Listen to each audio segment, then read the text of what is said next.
মানে আপনি কোনটাকে সবচেয়ে বেশি বলতে পারবেন, এই তিনটা পায়া ট্রাইপড, এই ট্রাইপডের উপরে আপনার হতে হবে। এবং হোমিওপ্যাথি লিটারেচারের মধ্যে যে বিষয়গুলো আছে সেগুলোর উপরে আপনাকে কিন্তু ফোকাস দিতে হবে, তারপরে মেডিসিনের উপরে ফোকাস দিতে হবে। তো সেই ফোকাস বা মনোযোগ ধরে রেখেই আমরা কিন্তু অনেক বেশি নিজেদেরকে সমৃদ্ধ করতে পারি। তো যাক, আমরা আজকে কোকুলাস ইন্ডিকাস মেডিসিনটা বেছে নিলাম। কেন বেছে নিলাম? এমনিতেই তো অনেক মেডিসিন আছে।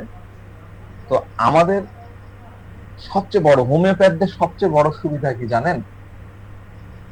সবচেয়ে বড় সুবিধা হলো আমরা যখন কোনো মেডিসিন খুব ভালোভাবে শিখে নিই, তার সব রকম সূক্ষ্ম বিষয় একদম পুঙ্খানুপুঙ্খ বিবরণ এবং গভীর বিশ্লেষণ জেনে নিই, তখন সেটা দিয়ে আমরা কিন্তু নানান ধরনের চিকিৎসা আমরা সম্ভব। হ্যাঁ, আমাকে অনেকেই বলেন যে স্যার হোমিওপ্যাথিতে কি এই ডিজিজটা ভালো হবে, স্যার হোমিওপ্যাথিতে কি ওই ডিজিজটা হবে। এই বিষয়টা তো তা না। বিষয়টা কি এরকম, আপনার অসুখের তো নাম একটা, এক্স ওয়াই জেড একটা অসুখের নাম, সেটার থেকে আপনার গুরুত্ব হতে হবে। আমি গত ক্লাসে বুঝাচ্ছিলাম যে আইনস্টাইনের ল দিয়ে, তাই না? তো গুরুত্বপূর্ণ হতে হবে যে মেডিসিনটা কোন দিকে, মানে মেডিসিনের মানে যত পথ আছে, যত বিষয় আছে গভীর ভাবে জানা। তো আরেকটা বিষয় আমাদের মধ্যে থাকে, সেটা হলো আমরা সবসময় স্পেসিফিক মেডিসিনের দিকে খুঁজি। জ্বর হয়েছে অ্যাকোনাইট দাও, পাতলা পায়খানা হয়েছে পডোফাইলাম দাও, জন্ডিস হয়েছে চেলেডিনিয়াম দাও। এই বিষয়টা কিন্তু এরকম না। আমি গতদিন কিন্তু বুঝাইছিলাম আপনাদেরকে যে হোমিওপ্যাথি কখন রকেট স্পিডে কাজ করবে। আমরা সবাই বলি যে হোমিওপ্যাথি হলো স্লো, আরোগ্যের গতি হচ্ছে স্লো, কিন্তু কখন স্লো হয় সেটার উত্তর কিন্তু গত ক্লাসে হয়েছে, তাই না? তো যখন আমি কলেজে স্টুডেন্ট ছিলাম, এখন আমার এখানে কিছু স্টুডেন্ট আছে, তখন আমরা কি করতাম, স্পেসিফিক অসুখের জন্য স্পেসিফিক মেডিসিনের কথা বেশি বেশি করে শেখার চেষ্টা করতাম। যদি কারো বেশি খুবই হাঁচি হয় তাহলে নেট্রামিউর দাও, কোনো মহিলার মুখে যে জিনের কি বলে ঘোড়ার জিনের মতন মেস্তা পড়ে যায় তবে সিপিয়া দাও, যদি কান্নাকাটি করে তাহলে অল্পতেই কেঁদে দেয় পালসেটিলা দাও, সামান্য জ্বর আসলে অ্যাকোনাইট দাও, কারো যদি ব্যথা থাকে তাহলে রাস্টক্স দাও, তাই না? এবং লক্ষণ যদি এরকম হয় তাহলে এরকম লক্ষণ হলে ব্রায়ানিয়া দাও, এরকম এরকম লক্ষণ হলে আর্সেনিক দাও, এরকম এরকম হলে রুটা দাও। এগুলোই কিন্তু আমরা শিখে আসছি। তো তাই পাশ করার পরে, ঠিক পাশ করার পরে বললে ভুল হবে, শিক্ষার্থী অবস্থায় এই লক্ষণ ভিত্তিক বা সিমটোমেটিক যে সমস্যাগুলো ছিল সেগুলোর উপরে ফোকাস করে আমরা কি করতাম, কিস টেকিং করতাম এবং ওই ওষুধকে চিন্তা করে নিচ্ছে আগে, এবং রোগীর মুখ থেকে ঠিক ওই কথাগুলাই কিন্তু শুনতে পাইতাম, খোঁচাতাম, ওই দিকে নিয়ে যেতাম।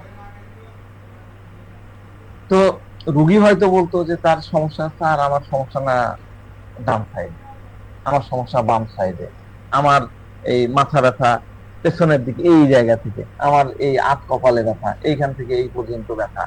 হ্যাঁ, তো আমরা আবার তাকে বিভিন্ন জিনিসও জিজ্ঞাসা করলাম, কি ব্যথাটা কোন দিকে যায়, বাম থেকে ডান, ডান থেকে না, ইয়া কাশি হচ্ছে, কাশি কি ড্রাই না কফ আছে।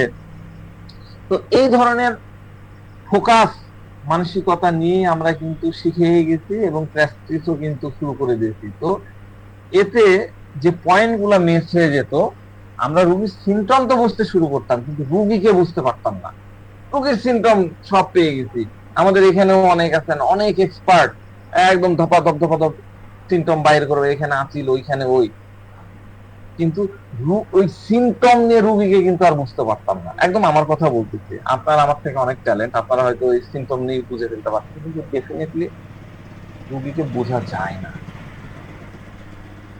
আমরা তো প্রথম থেকেই বলে আসি, হ্যানিম্যান স্যার তো আমাদেরকে বলেই গেছেন, আমাদের হোমিওপ্যাথির পরম গুরু মহাত্মা মহর্ষি Doctor Christian Frederick Samuel Hahnemann কিন্তু আমাদেরকে সেই চিরন্তন সত্যটা শিখায় গেছেন কি সত্য? Treat the patient not the disease, অর্থাৎ রোগ নয়, রোগীর চিকিৎসা করো। তো আমাদের প্রাইম কাজ তো এটাই, তাই না? কিন্তু আমরা কি করছি? সিমটমের পিছনে ছুটে বেড়াচ্ছি। তো এখন কি হয়, আমরা যখন কেস চেকিং করতে যাই তখন আমাদের ফোকাস কেবলমাত্র সিমটম সংগ্রহ করার পিছনেই থাকে। যে আমি কাশতেছি, আপনার কাছে গেলে আপনি কাশি কখনো পারে পানি ফেলে বাড়ছে, ঘামলে বাড়ছে, হ্যান ত্যান নানান 7-17, মানে আমাদের ডাক্তার হিসাবে এটাই থাকে, সংগ্রহের পিছনে আমরা একদম মানে আদা নুন জল খেয়ে লাগে পড়ি। আমরা রুগীর রোগের কথা শুনতে বেশি পছন্দ করি। আমরা দেখা যাচ্ছে রুগী আসলো, রুগীর রোগের কথা শুনছি, তার রিপোর্ট আছে, x-ray report, ultrasound report, blood report, হ্যাঁ, এই রিপোর্ট গুলো খুঁটিয়ে খুঁটিয়ে দেখতে এত সময় দিই যে আমরা বুঝতেই পারি না রুগীকে কখন বুঝবো। হ্যানিম্যান তো বলে গেছে রুগীকে বোঝো, treat the patient not the disease, man in ডিজিজটাকে বোঝো। কিন্তু আমরা কিন্তু সেটা করছি না, আমরা ওই রিপোর্ট নিয়ে আছি আর ওই লক্ষণগুলাই তুচ্ছি। তো যতক্ষণ না রুগীকে বুঝতে শুরু করি বা তার সাথে কথাবার্তা বলি অথবা তার লক্ষণগুলা অ্যানালাইসিস করার সময় আসে, দেখা যাচ্ছে এই যে 2-4টা কথা, তারপরে এই রিপোর্ট দেখতে দেখতে অলরেডি আধা ঘন্টা 1 ঘন্টা পার। তো আপনার একটা রুগীর জন্য আমরা ম্যাক্সিমাম আধা ঘন্টা সময় দিই, যারা ভালো ডাক্তাররা আছি, বা 25 মিনিট সময় দিই। আপনি যদি 15-20 মিনিট এই করেই পার করে দেন, তারপরে কি হবে? আপনি যখন এত পাতা উল্টালেন, এই অ্যানালাইসিস করলেন, এগুলা নিয়ে আপনি কিন্তু এক্সহস্টেড হয়ে পড়লেন। আপনিও এক্সহস্টেড হলেন, আমিও এক্সহস্টেড হলাম, রুগীও এক্সহস্টেড হয়ে পড়লো। তো সেই মুহূর্তে আমাদের মাথায় কিন্তু ঢোকে না, কারণ রুগী তখন ক্লান্ত, আর রুগী সিমটম দিতে চায় না, রুগী খুব বেশি কথা বলতে চায় না। সে চায় আপনি মাত্র, প্রত্যেকটা রুগীরই ইয়া থাকে, কনস্ট্যান্ট থাকে, ডাক্তারের কাছে যাব 2 মিনিট 4 মিনিট 5 মিনিটের মধ্যে, বাস ডাক্তার বুঝে যাবে, আমাকে ওষুধ দিয়ে দিবে। তো রুগী নিজেও বুঝতে পারে না কেন আপনি আধা ঘন্টা 45 মিনিট সময় নিচ্ছেন তার মেডিসিন সিলেক্ট করতে, কেন এত বেশি সময় নিচ্ছেন। রুগী তখন আপনার উপরে এক ধরনের ডাউট তৈরি হয়ে যায়, আমার ডাক্তার তো আমার কথা বুঝতে পারছে না, ডাক্তারের মাথায় মনে আমার কথা ঢুকছে না, আধা ঘন্টা হয়ে গেল অথচ ইনি শুধু জিজ্ঞাসা করেই যাচ্ছে। তো রুগীর মনে মনে ভাবে যে আমি তো ডাক্তারকে বলেই দিয়েছি যে আমার হাঁটু ব্যথার জন্য আসছি, আমার সকাল থেকে বা 3 দিন থেকে হাঁটু ব্যথা করছে, আমি তো বলেই দিলাম যে আমার সমস্যা হলো হাঁটু ব্যথা, তাহলে আপনি আমার হাঁটু ব্যথার ওষুধ দেন। বড় জোর আপনি 5 মিনিট সময় নিতে পারেন, কিন্তু আপনি 45 মিনিট, আপনি আধা ঘন্টা ধরে আমার রিপোর্ট দেখলেন, এই করলেন ওই করলেন, উল্টাপাল্টা প্রশ্ন করে, পানি খেতে ভালো লাগে না, অমুক খেতে ভালো লাগে, পিপাসা কেমন, হ্যান ত্যান করে আপনি সময় নষ্ট করে দিলেন। তো এই যে একটা জায়গা, এই ভাবনা থেকেই কিন্তু আমরা যে মানে কি বলবো, মানে মডার্ন এবং মানে একদম মডার্ন কনসেপ্টের যে কেস টেকিংটা ইয়ে করি, এই যে এই ফোকাস থেকে আমরা কিন্তু এটাকে দেখি। ঠিক আছে? তো এই বিষয়টা মূলত কি বলবো, মানে আনকভার্ডই রয়ে গেছে, মানে আনডিসকভার্ডই রয়ে গেছিল। আমাদের মানে গুরু ডক্টর এম.এ. সেগাল স্যার, তিনি কিন্তু এই বিষয়টাতে ফোকাস করতেন। তিনিও খুব মানে ট্র্যাডিশনাল কি বলবো হোমিওপ্যাথ ছিলেন। ওই রকম সিমটম নিয়ে যখন ফিলিওর হচ্ছেন, তখন তার মাথায় আসলো যে কেস টেকিং এ নিশ্চয়ই কোন একটা জায়গা আছে, সেটার ফোকাসটা ওই জায়গায় করতে হবে। তিনি এই বিষয়টা খুব ভালো করে বুঝে গেছিলেন যে রুগীর চিন্তা ভাবনা বা রুগী নিজে যা বলতে চায়, আমরা যদি সেটার উপরে ফোকাস না করে বিভিন্ন টেকনিক্যাল, হ্যাঁ, মানে টেকনিক্যালিটি বা যেটাকে বলে জটিলতা, জটিলতার মধ্যে যদি আমরা তাকে ফেলে দিই, তার কাছ থেকে এমন সব তথ্য বা ইনফরমেশন বের করার চেষ্টা করি যার সাথে তার নিজের কোনো সম্পর্কই নাই, যার নিজের কোনো কনসার্নই নাই, সেদিকে তার কোনো কনসার্নই নাই, তবে সে আপনাকে কখনোই সঠিক উত্তর দিবে না। সে চাইবে কত তাড়াতাড়ি আপনার কাছ থেকে রেহাই পাওয়া যায়, নিস্তার পাওয়া যায়। সে খালি বলে হ্যাঁ ডাক্তার সাহেব ঠিক ঠিক, হ্যাঁ হ্যাঁ এরকম। আপনি কি ঠান্ডা পানি খান? হ্যাঁ হ্যাঁ খাই। আপনি কি গরম পানি খান? হ্যাঁ আমি গরম পানি খাই। আপনি কি লবণ খান? হ্যাঁ লবণ খাই। খাক আর না খাক, ওই তাড়াতাড়ি হ্যাঁ হ্যাঁ বলে দিয়ে আমার হাঁটু ব্যথার ওষুধ দেন বাবা, আমি বাড়ি যাই। তো এইভাবে যত সময় যাবে আস্তে আস্তে রোগীর মনোযোগ কিন্তু সেখান থেকে ডাইভার্ট করে যাবে। আসলে সে মূলত কোন কারণে আসছিল আর আপনি নিয়ে যাচ্ছেন কোন দিকে। তাহলে কেস টেকিং এর সময় এই বিষয়গুলো অনেক গুরুত্বপূর্ণ। তো আমাদের কেস টেকিং এর সময় প্রথম ফোকাস এটাই থাকে, আমরা বিশেষ করে, যে সবার আগে রোগীর কথা ভালোভাবে শোনা হোক। সে কি বলতে চায়, সে যদি বলে যে ডাক্তার সাহেব আমার ব্লাড রিপোর্টটা দেখুন, তাহলে আপনি বলবেন যে, আমরা বলবো যে হ্যাঁ অবশ্যই দেখবো। সে যদি বলে যে আমার হাঁটু ব্যথা, ঠিক আছে, আমরা তখন হাঁটু ব্যথা নিয়ে কেবল কথা বলবো, আমরা অন্য কোনো প্রসঙ্গকে টেনে নিয়ে আসবো না। তো রোগী কি চায়? রোগী চায় তার হাঁটু ব্যথা, আপনি কেবল সেটা নিয়ে কথা বলুন, আমরাও ঠিক কিন্তু সেটাই করি। বুঝতে পারছেন? এটাই আমাদের কনসার্ন। এখন আমাদের সাথে যে নতুন স্টুডেন্টরা জয়েন হয়েছেন,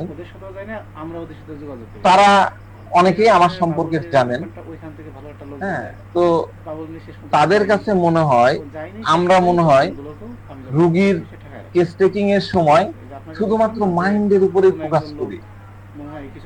যেহেতু আমি মাইন্ডের রুব্রিক্স গুলো পড়াই, মাইন্ডের ইয়েগুলো বলি, তো তারা কিন্তু এই ধারণাটা মনে করে যে ছাত্র খালি মাইন্ডের উপরে ফোকাস করতে হবে, আমাদেরকেও স্যারের মতন হবে, আমরাও মাইন্ডের উপরে ফোকাস করব।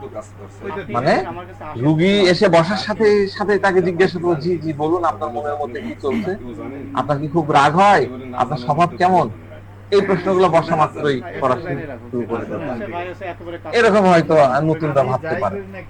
তো আমরা ভাবি যে এই যে আমরা যে সিস্টেমটাকে, এটাকে অনেকেই নাম দেয় মাইন্ড টেকনিক, কেউ বলে মাইন্ড মেথড, যাই হোক সেটা আমরা বলতেছিলাম। তো আমরা যে সিস্টেমে সরি কেস টেকিং করি, আমাদের কাজ হয়তো এটাই যে কেবলমাত্র মাইন্ডকে ফোকাস করতে হবে। হ্যাঁ, তাই শুধু মনের কথাই জিজ্ঞাসা করো, বিষয়টা কিন্তু এরকম না। আমরা ফোকাস করি। আমাদের কাছে এমন কিছু রোগী এসেছে যাদেরকে অন্য কেউ বলে পাঠায় দিয়েছে, হয়তো বলছে যে আপনি ডাক্তার কাউসারের কাছে যান, জানুন ভালো ডাক্তার, ওনার কাছে গেলে উনি কিন্তু আপনার মাইন্ডের কথাবার্তা বেশি শুনবে। হ্যাঁ, আপনার মনের মধ্যে কি চলছে সেটার কথা বলবে। বিশেষ করে আমি দেখেছি, আমার পার্সোনাল অভিজ্ঞতা, আমার স্টুডেন্টরা যে পেশেন্ট আমাকে রেফার করে,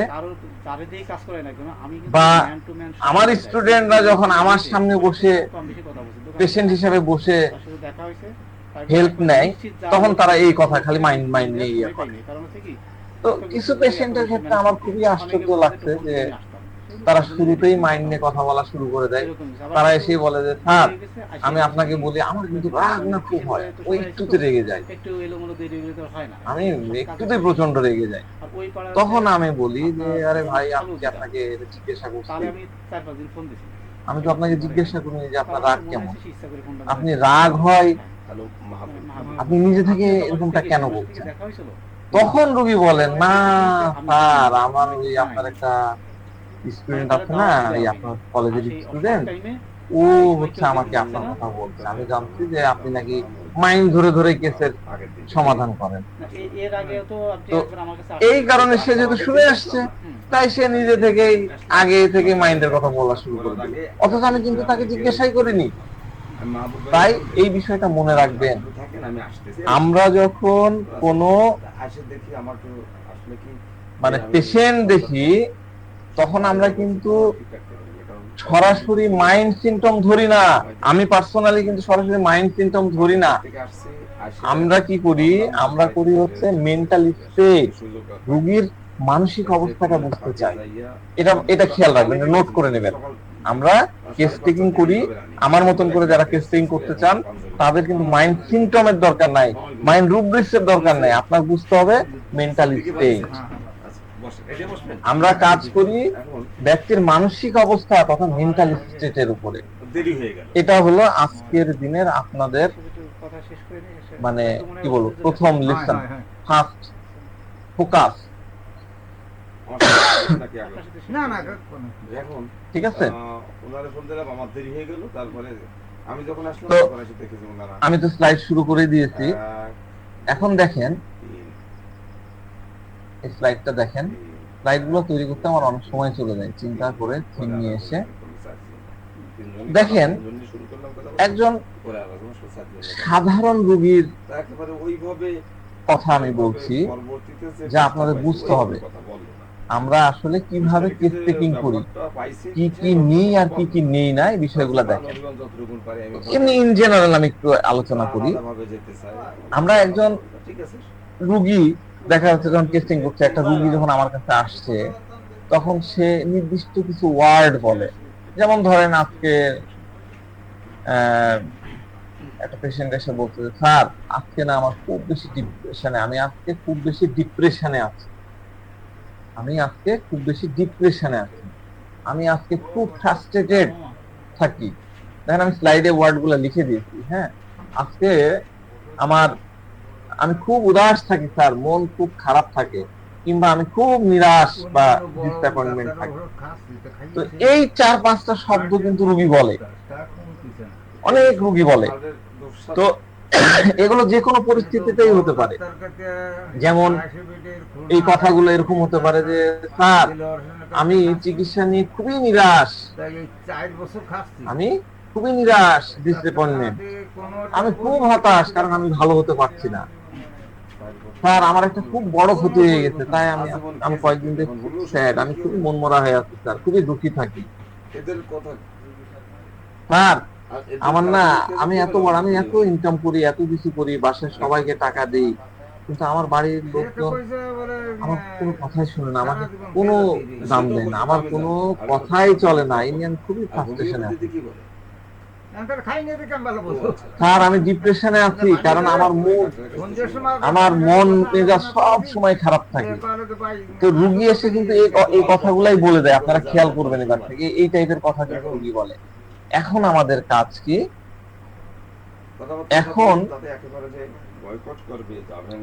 এখন আমাদের কাজ হলো এই আবেগ বা ইমোশন গুলোকে ফিল্টার করা। বুঝতে পারছেন? ফিল্টার করা তো বুঝেন, ছেঁকে তোলা, ইমোশন গুলোকে ফিল্টার করা। রোগী তো কেবল তার আবেগ বা ইমোশন গুলাই প্রকাশ করে দেয়, আমাদেরকেও কিন্তু ওই সময় নিজেকে কন্ট্রোলে রাখতে হবে, নিজেকে কন্ট্রোলে থাকতে হবে। ঠিক আছে, আমার পাশে আমার এক স্টুডেন্ট বসতো অনেক আগে, তো আমার সামনে একটা পেশেন্ট আসছে, এসে সে তার ইমোশন দিচ্ছে, ইমোশনাল মানে এক্সট্রিম আউটবাস্ট হচ্ছে উইপিং, কান্না শুরু করে দিল। হ্যাঁ, সে কান্না শুরু করে দিল, কথা বলতে বলতে এদিকে দেখি মহিলাও কান্না, চোখ দিয়ে টস টস করে পানি পড়ছে। তো এইরকম হওয়া যাবে না। আমি অ্যাপাথি নিয়ে আপনাদের সাথে এর আগে আলোচনা করেছিলাম। তো নিজের ইমোশনকে নিজেকে কন্ট্রোলে রাখতে হবে। আমাদেরকে রোগীর সেই ইমোশন গুলোকে ঠিক ওই জায়গায় আটকাই দিতে হবে, তার পর্যন্ত রাখতে হবে, এর মধ্যে একটা দেওয়াল রাখতে হবে, নিজের ভেতরে ঢুকতে যাওয়া যাবে না। ধরেন এটা হলাম আমি বা আপনি বা আমরা, আর এটা হলো রুগী। তো রুগী এই পাশ থেকে তার ইমোশন গুলা দিচ্ছে, আর আমার ঠিক আগ বরাবর একটা ব্যারিয়ার, একটা বাঁধ তৈরি করে দিতে হবে, এখানে ফিল্টার হয়ে তার মেন্টাল স্টেটটা আমি তৈরি করব। আমি এই আর্টটাই আপনাদেরকে শেখাচ্ছি। তো রুগী যখন আপনার সাথে কোনো বিষয়ে কথা বলতে চায়, সে এমন কিছু ল্যাঙ্গুয়েজ ব্যবহার করে, এমন কিছু কথা বলে যা অন্য সাধারণ মানুষরা বলে না, অথবা সে আপনাকে এমন কোন ইনফরমেশন দিচ্ছে, এমন কোন তথ্য দিচ্ছে যা আপনি কখনোই শুনেননি। আমরা ঠিক সেই জায়গাটাই ফোকাস করব, আমরা ঠিক সেই জায়গাটাই মনোযোগ দেওয়ার চেষ্টা করব সবার প্রথমে, যা আপনি আগে কখনো শুনেন। বুঝতে পারছেন? এটাই হচ্ছে যে পিকুলিয়ার রেয়ার, হ্যানিম্যান বলেছে না, স্কয়ার, সেই জিনিস। তো এখন রোগী যদি বলে ধরেন সে ডিপ্রেস, সে অনেক ডিপ্রেশনে, তো আমরা রোগীকে সবার আগে এই প্রশ্নটা জিজ্ঞাসা করব যে সে ডিপ্রেশন বলতে কি বোঝে। আমি কিন্তু কেস টেকিং আপনাদেরকে শেখাচ্ছি। রোগী এসে বলে স্যার আমি না খুব ডিপ্রেস, আমি খুব ডিপ্রেশনে আছি। আপনি তাকে প্রশ্ন করবেন যে আপনি ডিপ্রেশন বলতে কি বোঝেন, আপনি ডিপ্রেশন বলতে কি বোঝেন, আপনি ওই যে যাচ্ছেন কেন এটাই কোন আগে খুলে বলুন। আমরা তাকে প্রশ্ন করব আপনি ডিপ্রেশন বলতে কি বোঝাচ্ছেন, একটু খুলে বলুন।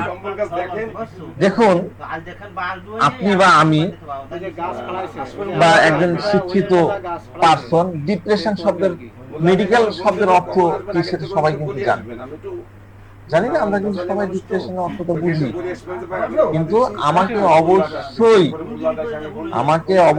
আমার নিজস্ব শব্দ বা নিজস্ব ধারণা ওই পেশেন্টের উপরে কিন্তু চাপিয়ে দিলে হবে না, এটা মাথায় রাখতে হবে। পেশেন্টের উপরে আমরা চাপিয়ে দিতে পারবো না। ভালো করে মনে রাখেন কথাটা। আপনি ডিপ্রেশন আপনি যা বোঝেন আপনার কাছেই থাকবে, ওই যে দেওয়ালের মধ্যেই থাকবে। আপনি পেশেন্টের ওই পারে আপনার নিজস্ব শব্দ, আপনার নিজস্ব ধারণা তার উপরে চাপায় দিলেন।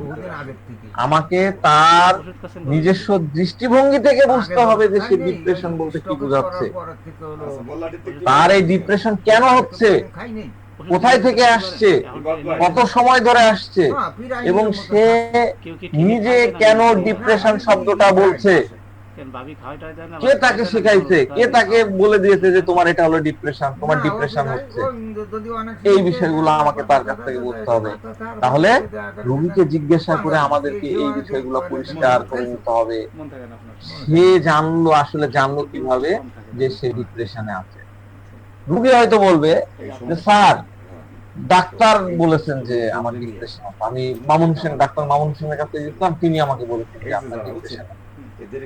তখন তাকে আমরা জিজ্ঞাসা করব, এরকম পেশেন্ট পেলে আপনি জিজ্ঞাসা করবেন ডাক্তার বলছে যে আপনার ডিপ্রেশন আছে, আপনারও কি তাই মনে হয় যে আপনার ডিপ্রেশন হয়েছে? তো এরকম ক্ষেত্রে রোগী হয়তো বলবে না স্যার আমার নিজে তো মনে হয় না যে আমি ডিপ্রেশন আছি, কিন্তু ডাক্তার বলেন যে আমার ডিপ্রেশন হয়েছে, এবং আমার ফ্যামিলি মেম্বারও বলে যে আমার ফ্যামিলিও বলছে যে আমি ডিপ্রেশনে আছি। তাহলে রোগী নিজে কি বোঝে এবং সে কি ভাবছে, রোগী নিজে কি বুঝছে এবং সে নিজে কি ভাবছে, যে কি ভাবছে বলেন তো, রোগীর এই জায়গায় কি হলো, তার কি ডিপ্রেশন আছে কি নাই, রোগী কি ভাবছে? আছেন আপনারা? কেউ নাই? কেউ শুনেনি? না আছে স্যার, আছে শুনছি। রোগীর কি এই রোগী কি ভাবছে, তার কি ডিপ্রেশন আছে?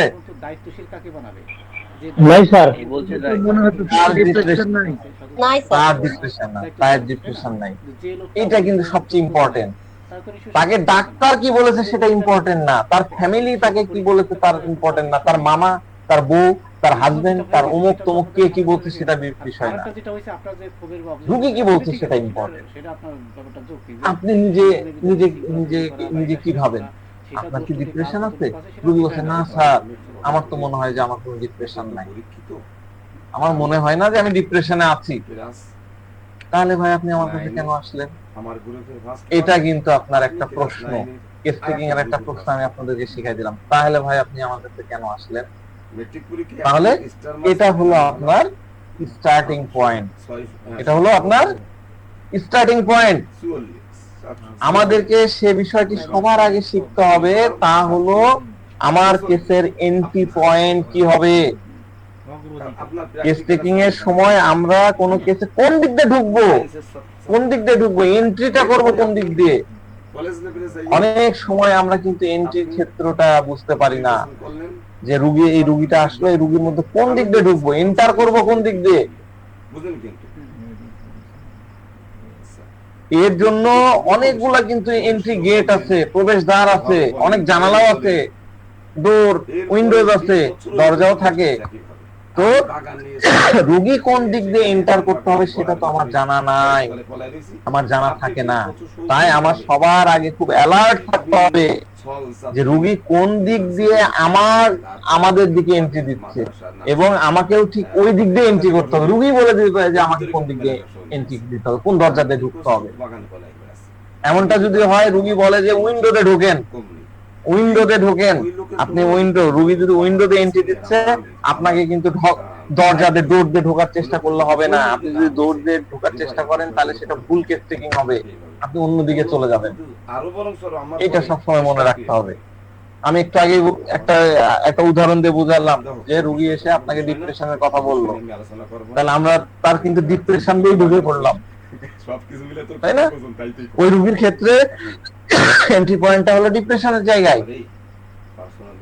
তো আমরা সব সময় তার পেছনে বা তার সাথে সাথেই থাকতে হবে এবং দেখতে হবে সে কোন দিক দিয়ে এন্ট্রি দিচ্ছে।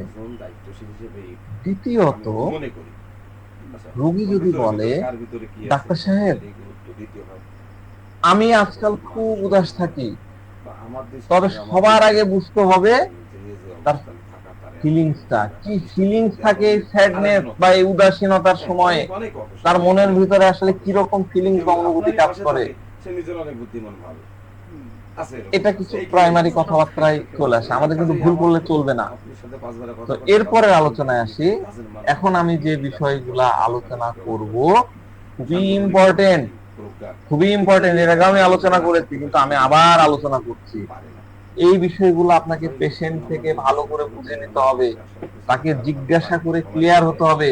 কেস টেকিং এর সময় প্রত্যেকটা পয়েন্টে, আমি এখন যে পয়েন্টগুলো আলোচনা করব এই পয়েন্টের আপনাকে গুরুত্ব দিতে হবে। কি পয়েন্ট? আমি নেক্সট স্লাইডে চলে যাচ্ছি।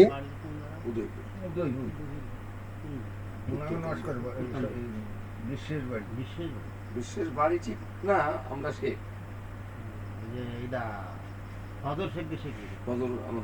আচ্ছা, আমি এই স্লাইডটা দেখাইনি আপনাদেরকে। হ্যাঁ, আমি পরের স্লাইডে চলে যাচ্ছি।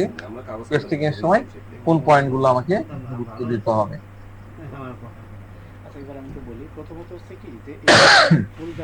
প্রথম পয়েন্টটা, হোয়াট হি সেড। কি বললাম? What he said. রোগী যদি এই কথাটি জিজ্ঞাসা করে, রোগী যদি আপনার কাছে এসে এই কথাটি বলে যে ডাক্তার সাহেব আমার সমস্যাটা কি, আমি কখন ভালো হব, এই টাইপের কথা তো রোগী বলে না, প্রায় রোগী এসে বলে যে ডাক্তার সাহেব আমার সমস্যাটা বুঝলেন, আমার সমস্যাটা কি, আমি কখন ভালো হব। তো রোগীরা সাধারণত প্রথম যে লাইনটি বলে, ফার্স্টে এসে আপনাকে সাধারণত আর ইন জেনারেল কথা বলতেছি, সেটাকে আমরা বলি হোয়াট হি সেড। এরপরে আসে how he said. How he said, সে কিভাবে কথা বললো, সে কিভাবে কথা বললো, সে কি রেগে গিয়ে কথা বলছে, নাকি অনেক বেশি উদাসে কথা বলছে, স্যাড অবস্থায় বলছে, নাকি কিটমিট করে ইরিটেশন নিয়ে কথা বলতেছে। এই যে বলার ভঙ্গি, এটাকে আমরা বলি হচ্ছে হাউ হি সেড। তারপরে হয়তো সে জিজ্ঞাসা করে ডাক্তার সাহেব, কারণ রোগের কথাটা তো বলে হয়তো বলতে পারে যে এর মধ্যে কি কোনো ভয়ের ব্যাপারটা নেই তো ডাক্তার সাহেব, তার এর মধ্যে তো কোনো ভয়ের ব্যাপার নাই তো, আমার না আজকাল খুব ভয় লাগছে। ডাক্তার সাহেব আপনার কি মনে হয় আমি কি পুরোপুরি ভালো হয়ে যাব? এই যে কথাগুলো বলে রোগী, বিভিন্ন টাইপের ডিফারেন্ট টাইপের কথা বলে। এখন এই সে মানে এই কথাগুলো সে কেন বললো? সে কি ভয় পেয়েছে, নাকি সে ভাবতেছে তার সমস্যাগুলো ভালো হবে না? তো এটাকে আমরা বলি হোয়াই হি সেড। কেন, ঠিক কেন এই কথাটি সে বললো। এর পরের ধাপে আসে জামাতের থেকে কেউ বের হয়ে যায়, হয়তো এই পাশেরটা ওই পাশে কিছু, ওই পাশে না, ওটা আমি ভালোভাবে বলতেছি না। when he says, when he says, এই চারটা পয়েন্ট কিন্তু আপনাদের মাথায় রাখতে হবে কেসটা। when he says, যেমন রোগী আপনার কাছে এসে বলে এখন তো আর কোনো অপশন নেই ডাক্তার সাহেব, এখন আর কোনো অপশন নেই, কিংবা ডাক্তার সাহেব আসল কথা হলো আমার খুব ভয় লাগছে, মানে patient feels danger in his life. তার লাইফকে খুব ডেঞ্জার মনে করছে। তো রুগী যত রকম ইমোশন আছে সেগুলো সেগুলো এই সমস্ত বিষয় ফিল্টার হয়ে আসে। সে কেন এই কথাটি বললো? কারণ এখন তারা ভালো হচ্ছে না। তাহলে when he says, যখন সে মনে করছে যে সে তার ভালো হচ্ছে না খুব খাওয়ার পরে, তো যখন সে রোগ হতে সুস্থ হতে পারছিল না, ঠিক তখনই তার মনে এই প্রশ্ন আসে যে আমি কেন ভালো হচ্ছি না, আমি কেন ভালো হচ্ছি না। তার আগে কিন্তু এই প্রশ্নটা ছিল না। অনেকদিন ওষুধ খাইছে, খেয়ে দেখায় কাশি ভালো হয় না, তখন তার মনের মধ্যে কাজ করছে আমি কেন ভালো হচ্ছি না। বুঝতে পারছেন? তো আমরা রুগীকে এই কথাটাই জিজ্ঞাসা করি। আমরা রুগীকে এই জিজ্ঞাসা করি যে আপনার মাথায় এই প্রশ্ন বা এই চিন্তা কখন আসলো যে আপনি কখন ভালো হবেন, মানে আসছে যে আপনি কখন ভালো হবেন। তো আমরা এগুলোতে কিন্তু রুব্রিক্স বানাবো না, এটা কিন্তু প্রথম কথা, এটা মাথায় রাখেন। এটা রুগীকে বোঝার জন্য এই প্রশ্নগুলো করি। আমরা জাস্ট রুগীকে জিজ্ঞাসা করব এই কথাটা আপনার মাথায় কবে থেকে আসছেন যে আপনি আর ঠিক হবেন না। রুগী তখন বলে যে অসুখ তো স্যার আমার 1 বছর ধরে আছে, কিন্তু আমার মাথায় এই চিন্তাটা 10 দিন থেকে এসছে। তো এবার প্রশ্ন হবে এর আগে কেন আপনার মাথায় আসেনি? এর মানে হলো when he says, অর্থাৎ যখন 10 দিন আগে সে কথাটা বলা শুরু করছে, সে সময়টা আমাদের জন্য বেশি ইম্পর্টেন্ট। তার আগে তার মাথায় চিন্তাটা মোটেও আসেনি। তাহলে রোগীর অসুখটা হয়তো 6 মাস ধরে আছে, কিন্তু এই যে ভালো হবো না এই প্রশ্নটা আজকে সে জিজ্ঞাসা করছে, তাহলে এটা হলো তার প্রেজেন্টটা। বুঝতে পারছেন? 6 মাস ধরে চলছে, কিন্তু এই প্রশ্নটার উদ্বেগ আজকে হয়েছে, প্রশ্নটা তৈরি হলো আজকে, তাহলে এটা হচ্ছে প্রেজেন্ট। সে আজকে যা জিজ্ঞাসা করছে তা তার পাস্টে এই প্রশ্নটা মাথায় বিন্দু মাত্র তার মাথায় ছিল না। তাই আমরা রোগীকে জিজ্ঞাসা করি এই প্রশ্নটি যা আপনি আজকে আমাকে জিজ্ঞাসা করছেন, বা এই যে উদাসীনতার কথা আপনি আজকে আমাকে বলছেন, আপনার মনের ভিতরে এই ডিসঅ্যাপয়েন্টমেন্ট বা হতাশা, এই ফ্রাস্ট্রেশন বা এই ক্ষোভ, এগুলো আপনার মাথায় ঠিক কবে থেকে এসেছে? তখন রোগী বলবে যে স্যার এই তো মাত্র 2 দিন ধরে আসছে। আর রোগটা কতদিন হলো? এই তো স্যার 7 দিন 10 দিন হয়ে গেছে। তাহলে এই চিন্তাটা এখন আসলো, এটাই হলো প্রেজেন্ট। অনেকে প্রেজেন্ট প্রিডমিনেন্ট এগুলা বোঝেন না, এই কারণে আমি আলোচনাটা করছি। তাহলে প্রেজেন্ট আসলে কি? প্রেজেন্ট হলো রোগীর যে চিন্তা ভাবনা আজ এসে যুক্ত হয়েছে, সেটাকে আমরা প্রেজেন্ট বলি। হতে পারে তার রোগটা 6 মাস ধরে চলছে। তাহলে আমাদের এই কেস টেকিং এর জার্নি শুরু হবে এই 2 দিন আগে মাথায় আসছে, এই 2 দিনের অবস্থা থেকে। তার আগের বিষয়গুলো আমরা কেসে নিব না, অনেক জটিল হয়ে যাবে। অত জটিল আমাদের করার দরকার নাই, কারণ সেগুলো নিয়ে খুব বেশি কাজে লাগবে না। ঠিক আছে, এটা মাথায় রাখবেন। আমরা পরের স্লাইডে চলে যাই। Oculus indica. আমি এর আগে আলোচনা করেছিলাম, কিছু ক্লাসিক্যাল আলোচনা করেছিলাম, ওই বিষয়গুলো আমি স্কিপ করে যাচ্ছি। যদি সময় থাকে আমি মানে শেষ ক্লাসের দিন এটা আলোচনা করবো। হ্যাঁ, তো আজকে আমরা আলোচনা করব ওকুলাস ইন্ডিকা মেডিসিনটা নিয়ে। হ্যাঁ, তো এই মেডিসিনটা সম্পর্কে আমার তেমন কোনো আইডিয়াই ছিল না। কলেজ লাইফে বিভিন্ন বই ঘেটে বুঝেছিলাম এটা হলো নাইট ওয়াচম্যান। কি নাইট ওয়াচম্যান? রাত জেগে যারা পাহারা দেয় তাদের জন্য ওষুধ। নাইট রিমেডি হলো কোকুলাস। আর খুব ক্লাসিক্যাল লক্ষণ, ক্লাসিক্যাল ডাক্তাররা খুব ইম্পর্টেন্স দিতেন যে গাড়ি চলার সময় বা ট্রাভেলিং এর সময় যে বমি বমি ভাব আসে, মাথা ঘোরে, তার ওষুধ হলো কোকুলাস। বলতে পারেন আমরা কেবল এই মানে আমার পার্সোনাল ক্ষেত্র হচ্ছে এই দুটো লক্ষণ বা সিমটম মাথা নিয়েই কিন্তু কলেজ থেকে বের হয়েছি। আর যখন আমরা আমাদের ক্লিনিকে প্র্যাকটিস শুরু করলাম, আমরা রোগীকে বুঝতে শুরু করলাম, তখন এই মেডিসিন বা ওষুধটা সম্পর্কে অনেক অনেক বিষয় বুঝতে পারলাম।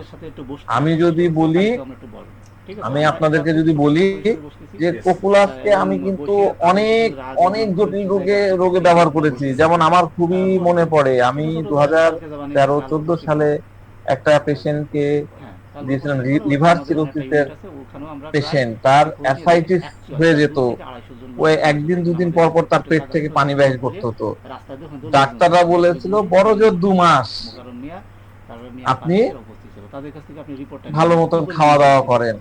সেই পেশেন্ট আলহামদুলিল্লাহ প্রায় 12 বছরের উপরে বেঁচে ছিল, মারা গেছেন।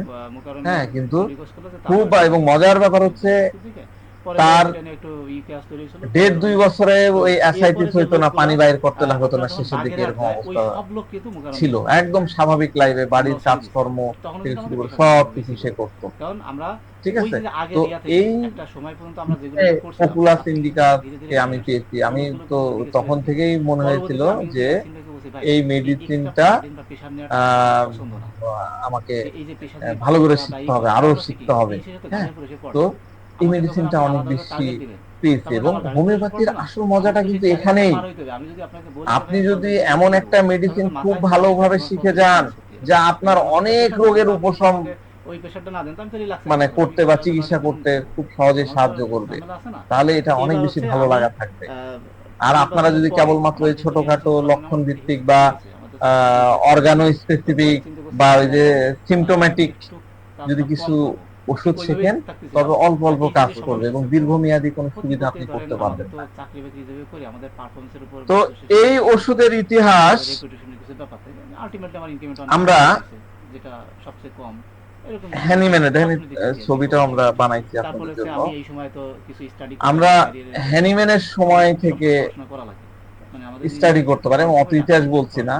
হ্যানিম্যানের সময় থেকে বর্তমান পর্যন্ত, from the time to Hahnemann to present time, এর মানে হলো হ্যানিম্যান কিন্তু তারও কোকুলাস ইন্ডিকাস কিন্তু তারও আগে থেকে ইউজ হতো। হ্যানিম্যান তো কিছু লিটারেচার পেয়েছিলেন, সেখান থেকে না তিনি কোকুলাসকে প্রুভিং করে তারপরে এর দিকে আসলেন। তো এটা বলা যায় 300, 500 বা 600 বছর পুরনো একটা মেডিসিনের ইতিহাস আছে। তো এই ওষুধের মূল চিন্তা ভাবনা বা দর্শনটা তখন ছিল কিন্তু নার্সিং এর বিভিন্ন কমপ্লেন নিয়ে। নার্সিং মানে কিন্তু আবার ওই প্রফেশনাল নার্স মনে করেন না, এই যে আমাদের হসপিটালে যে নার্স গুলো থাকে সেটা কিন্তু মনে করা যাবে না। এর মানে এই নয় যে আমরা সমস্ত নার্সদেরকে এই ওষুধ দিয়ে দিব, ব্যাপারটা কিন্তু সেরকম ছিল না। এখানে নার্সিং মানে হলো যার স্বভাব অন্যদের যত্ন নেওয়া, অন্যদের কেয়ার করা, যে সব সময় অন্যদের চিন্তা করে, অন্যদের চিন্তা করে, যে নিজের কথা কি করে, নিজের কথা নিয়ে পড়ে থাকে না, নিজের বিষয় নিয়ে পড়ে থাকে না, বরং অন্যের কথা সব সময় মাথার মধ্যে থাকে, সেই একজন ভালো নার্স। তাহলে নার্সের গুণটা বুঝতে পারলেন? নার্সিং এর মধ্যে কি গুণ থাকে? কি থাকে? হ্যাঁ, সেলফলেসনেস। কিন্তু কার কথা মনে থাকবে? অন্যের কথা মানুষের মাথায় থাকবে, তাই না? অন্যের কথা তার মাথার মধ্যে থাকবে, তার নিজের বিষয় নিয়ে পড়ে থাকবে না। এইরকম ক্ষেত্রে হ্যানিম্যান সাহেব বা সে সময়ের ওনারা এই কোকুলাসের বিষয়টা নিয়ে চিন্তা করতেন। মূলত এই চিন্তা ভাবনা থেকেই এই ওষুধটা দেওয়া হতো। যাদের সেবা করার মানসিকতা, তাদের জন্য এই মেডিসিনটা খুবই উপযোগী, তারা বলে দিয়েছে। কিন্তু আমরা তো অনেক অ্যাডভান্স হয়ে গেছি এখন, হ্যানিম্যানের ওই জায়গায় নাই, আমরা ওটাকে আরো ডিপার লেভেলে চলে গেছি। ঠিক আছে, এবার আমরা পরের স্লাইডে আসি। আমরা যখন রেপার্টরি নিয়ে স্টাডি করা শুরু করলাম, রেপার্টরিতে আমরা দেখলাম সবার আগে এই দুইটা রুব্রিক হ্যাঁ একদম সামনে চলে আসলো। কি? একটা হলো অ্যাংজাইটি ফর আদার্স, আপনারা দেখতে পাচ্ছেন, অ্যাংজাইটি ফর আদার্স। আরেকটা কি আছে? Careful about others. দেখতে পাচ্ছেন না, এই যে অ্যাংজাইটি ফর আদার্স আর careful about, anxiety for others আর এই যে কেয়ারফুল অফ আদার্স। তো দেখুন, অ্যাংজাইটিতে এসেছে, অ্যাংজাইটি আসছে হচ্ছে প্রথম রুব্রিক্সটাতে কি আছে? অ্যাংজাইটি। দ্বিতীয় রুব্রিক্সে আছে কেয়ারস। এই দুই শব্দটা কিন্তু চলে আসলো। এখন দেখেন, আমরা যদি রেপার্টরির উপরে একটু নজর দিই, এখানে একটা শব্দ আছে, দেখেন এই যে এইখানে, এই যে এখানে দেখতে পাচ্ছেন, এই যে এই শব্দটা কি? এটা হলো ফর। ফর আছে না? ফর। ভালো করে শব্দগুলো দেখেন, আমি রেপার্টরিও শেখাচ্ছি আপনাদেরকে গেস্ট টেকিং এর পাশাপাশি। ফর এবং দ্বিতীয় রুব্রিক্সটাতে কি আসছে, দেখেন এটা কি আছে, অ্যাবাউট। হচ্ছে কি যে এইখানে এটাতে আসছে আমি চাচ্ছি ফর যে আর এটাতে আসছে আপনাদের সবাইকে আমি অ্যাবাউট। এখানে একটা খুব দ্রুত একটা তো প্রজেক্ট করব, সবাইকে এটা আমি একটু এখানকার রেপার্টরি শেখার জন্য এটা একটা খুব ভালো বিষয়। ঠিক আছে? সাধারণত যারা রেপার্টরি বা রুব্রিক্স শেখান কথা বলে একটু পরিবেশটা তৈরি করি। তারা হয়তো এই ফর শব্দটার উপরে অত বেশি ধ্যান দেন না, অত বেশি গুরুত্ব দেন না। তারা রুব্রিক্সটাতে এই যে অ্যাংজাইটি, করেন। আদার্স এই বিষয়টাকেই ফোকাস করছেন, এখানেই আচ্ছা সন্ধ্যার পরে আমার বলছেন এখানেই একটু চেম্বারে টাইম দিত। থেমে যাচ্ছে অ্যাংজাইটি আদার্স, কেয়ার আদার্স। কিন্তু এই যে রুব্রিক্স গুলোর মধ্যে অ্যাবাউট আছে, ফর আছে, এই সব দুটার দিকে তারা কিন্তু ধ্যান দেন না। এগুলোর আসল মানে কি, এগুলো কেন ব্যবহার করেছে, কেন তার রেপার্টরিতে দিয়েছেন, না বুঝেই দিয়ে দিয়েছেন, নেহায়েত কি শব্দ বাড়ানোর জন্য এই শব্দগুলো করেছেন? আচ্ছা ঠিক আছে, বিষয়টা কিন্তু এরকম না। এগুলো কিন্তু এগুলা কিন্তু কোনো গ্রামাটিক্যাল বিষয় না, ভালো করে বুঝেন। এই অ্যাবাউট, ফর এগুলো কিন্তু গ্রামাটিক্যাল বিষয় না, এগুলো মূলত একটা গভীর চিন্তা ভাবনা যে কেয়ার কার জন্য করা হয়, care anxiety for other, anxiety কার জন্য করা হচ্ছে, কেয়ার কার জন্য করা হচ্ছে, অ্যাংজাইটি ফর আদার। এর মানে হলো কোন একটা নির্দিষ্ট সীমা বা লিমিটেশন নাই, আদার। আপনি যখনই কোনো মানুষকে বা ব্যক্তির জন্য এতই অ্যাংজাইটি বা উদ্বেগ প্রকাশ করছেন, আবার কেয়ার অ্যাবাউট আদার, তার মানে হচ্ছে তাদেরকে নিয়ে বা কাউকে নিয়ে আপনি কেয়ার করছেন, আমি কেয়ার করেই যাচ্ছি, ব্যক্তি বিশেষ আমি কেয়ার করেই যাচ্ছি। তাহলে এই দুটা জিনিস এত বছরের প্র্যাকটিসে সবচেয়ে বেশি প্রমিনেন্ট হিসাবে কিন্তু ধরা পড়েছে। তাই ডক্টর হ্যানিম্যানের সেই চিন্তা ও দৃষ্টিভঙ্গির সাথে সম্পর্ক তৈরি করা হলো, নার্সিং এর জন্য এই মেডিসিন ব্যবহার করা হয়। বুঝতে পারলাম তো? আমরা এই দুটা রুব্রিক্স দিয়েছি, আমরা এখন এই দুটা রুব্রিক্সকে রেখে আর একটু সামনের দিকে আগাবো। 4 বছর, এই 4 বছর স্টক করে 4 বছর ধরে খাচ্ছি। এলোগতি খাতি ভালো লাগে, ভালো হলে ওয়া বুঝবেন তো, অত গালের মধ্যে দিয়ে পানি ফেলে দিয়ে গিলি ভালো আর মন্দ কি বলবো। স্টুডেন্টদের সবাইকে বলি যে একটা বই অবশ্যই কেনেন, সেটা হচ্ছে কেন্টের ম্যাথমেটিকা। হ্যাঁ, তো অনেকেই কেনেন, বাংলা অনুবাদ কেনেন। আমি তাদেরকে বলি যে বাংলা অনুবাদটা কিনবেন, আর ইংরেজি বই কিনলে ভালো, আর না হলে অনলাইনে এই মেডিসিনের পাওয়া যায়, সেখান থেকে ইংরেজিটা বাইর করবেন আর বাংলা অনুবাদ মিলাই করবেন। কারণ বাংলা অনুবাদ এত কঠিন, সেটা থেকে বুঝে করাটা একটু টাফ। তো যাক, কেন তার ম্যাথমেটিকার মানে তার বইয়ে লিখেছেন যে if you pinch this patient on the great toe, he waits for a minute and then says, oh, instead of reacting immediately. মানে কি, তিনি কেন লিখেছেন, আমার কথা না কিন্তু, তিনি কি লিখেছেন, আপনি যদি এই রোগীর পায়ের বৃদ্ধাঙ্গুলিতে একটা জোরে এরকম করে চিমটি দেন, এইরকম করে জোরে একটা চিমটি কাটেন, তবে সে 1 মিনিট অপেক্ষা করবে। ওয়েট ফর এ মিনিট, উনি লিখেছেন, আমার কথা না, wait for a minute, 1 minute অপেক্ষা করবেন, তারপরে প্রতিক্রিয়া না দেখায়, মানে হয় কি আপনাকে একটা খোঁচা দিলে করে ওঠেন, তাই না? কিন্তু একে যদি আপনি খোঁচা মারেন, একে যদি এরকম চিমটি কাটেন, সে প্রতিক্রিয়ার সাথে সাথে দেখাবেন না, দেখালে 1 মিনিট পরে বলবে ও, ইমিডিয়েটলি সে কোনো রিঅ্যাকশন দেখাবে না। ভালো করে জিনিসটা মনে রাখেন। আজকে আমি আপনাদেরকে বিশাল একটা জিনিস শেখাচ্ছি, কিভাবে কেন্টের ম্যাথমেটিকা পড়তে হয়। আপনারা হাজার হাজার বই কিনেছেন, কিন্তু পড়াটা শিখতে হবে, কিভাবে পড়তে হয়।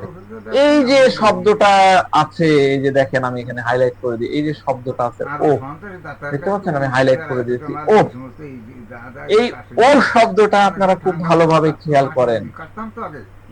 এটাই হলো সেই একমাত্র শব্দ যেটা দিয়ে আপনি কোকুলাসকে শিখতে পারবেন, কোকুলাসকে চিনতে পারবেন। ডাক্তার কেন্ট নিজের জীবনেও এটা শিখেছিলেন, তিনি প্রুভিং করেছেন, তিনি নিজের জীবনে এটা শিখেছেন। আমরাও আমাদের প্র্যাকটিস লাইফে এটা শিখেছি, আমাদের গুরুরাও আমাদেরকে এই জিনিস শেখাইছেন, আমিও আপনাদেরকে আজকে এটা শেখাচ্ছি। অর্থাৎ এই যে ও শব্দটা কেবল কোকুলাস রোগী ব্যবহার করে, এই ও শব্দটা কেবল মাত্র কোকুলাস রোগী ব্যবহার করে। এই বিষয়টা যদি আপনি একবার ভালো করে শিখে নিতে পারেন, একটিবার মাত্র আপনি ভালো করে শিখে নিতে পারেন, তবে বুঝবেন আজকের পর থেকে আপনার কোকুলাস রোগী শেষ, এইটা কোকুলাস নিয়ে ভয় চেনা লাগে শেষ, বা কোনো টেনশন করে শেখা না, রোগ শেষ। ব্যাধি নিয়ে? না, এইটা যদি ওরা আপনি এমনি ধরাটা জানতে শিখতে পারেন। জানতে ঠিক আছে? এই অসুস্থ এখন প্রশ্ন হয়েছে, কিন্তু হলো, আর কোনো রোগের মধ্যে রোগী থাকে না। কখন এই কিন্তু শব্দটি ব্যবহার হাঁটতে করে? চলতে হাঁটতে বসতে একটু জোরে হাঁটা দিলি একটু রোগী আমার কখন এই শব্দটি ব্যবহার করে? এর জন্য আপনাকে একটু চিন্তা করতে হবে যে কতজন রোগী আপনার সামনে এসে এই শব্দটা, কোন শব্দ, ওহ, এই শব্দটা ব্যবহার করেছে, ওহ বা উহ বা যাই হোক এই টাইপের শব্দ ব্যবহার করেছে। তো এখন যেমন আপনি রোগীর সাথে কথা বলছেন এবং সে আপনাকে কোনো প্রশ্ন জিজ্ঞাসা করছে যে স্যার আমার এই সমস্যাটা গত 5-6 বছর ধরে আসছে, আমার এই সমস্যাটা গত 5-6 বছর ধরে চলে আসছে, আমি কিছুতেই বুঝতে পারছি না যে আমার এই সমস্যাটা আসলে কেন হচ্ছে। রোগী কি বলছে? স্যার আমার না এই সমস্যাটা গত 5-6 মাস বা আচ্ছা হলো 5-6 মাস ধরেই চলে আসছে, হ্যাঁ আমি কিছুতেই বুঝতে পারছি না আসলে আমার সমস্যাটা হচ্ছেটা কেন। ডাক্তার সাহেব আমি অনেক ওষুধ খেয়েছি কিন্তু এখন আমার মাথায় ঢুকছে না যে আমি কেন ভালো হচ্ছি না। রোগী কিন্তু খুব শান্তশিষ্ট ভাবে আরামে বিরামে আপনাকে বলছে। রোগীরা এই কোকুলাস রোগীর ক্ষেত্রে একটা জিনিস দেখবেন, এই কোকুলাস রোগী যদি এই কথা বলে এইভাবে এসে আপনার সাথে এইভাবে বলবে, আমি আবার ডেমনস্ট্রেশন দিচ্ছি, ভালো করে বোঝেন আমি এই ডেমনস্ট্রেশন কেন দিচ্ছি, আমি আপনাদেরকে মুখস্থ করায় ছাড়তে চাই। এইরকম রোগী এসে আপনাকে বলবে হ্যাঁ আমার না এই সমস্যাটা গত 5-6 মাস ধরে চলছে, আমি কিছুই বুঝতে পারছি না যখন গ্যাসের চাপ দেয় তখন আমার আমার সমস্যাটা কেন হচ্ছে। তখন স্যার, ওই গাগত হেন্ডে ভাঙিয়ে আমি চলে অনেক গেলে ওষুধ খেয়েছি তখন হাঁটতে পারি কিন্তু না। এখন আমার মাথায় ঢুকছে না আমি কেন ভালো হচ্ছে না। এইভাবে একদম শান্তশিষ্ট ভাবে অটল বিহারী বাজপেয়ীর নাম আপনারা শুনেছেন, হ্যাঁ তাকে যারা চেনেন তারা দেখবেন সে কথা বলতো এইভাবে। তো আস্তে আস্তে যাই, আমি আমি কিন্তু জোরে হাঁটিনি, বলতে চাই আপনাদের এই স্টাইলে কিন্তু অটল বিহারী বাজপেয়ী কথা বলতো অনেকটা, এই স্টাইলে কিন্তু কোকুলাসকে আপনারা পাবেন। তো যাক রোগী খুব শান্তশিষ্ট ভাবে আরামে বিরামে আপনাকে বোঝাচ্ছে যে আমি কেন ভালো হচ্ছি না, এটা আমার মাথায় ঢুকছে না, এতদিন ধরে ওষুধ খাচ্ছি অথচ আমার আসল মানে রোগের আসল কারণটাই জানতে পারছি না। অনেকের কাছে গেছি কিন্তু কেউ আমাকে পরিষ্কার করে বলছেন না।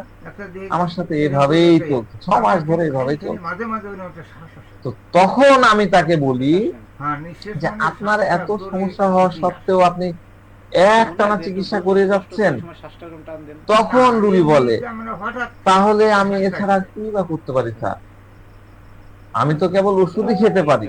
রাগটা কি যখন তখন তাকে এরকম পেশেন্টকে আমি বলি এমনও তো হতে পারে যে আপনি কোনো ভালো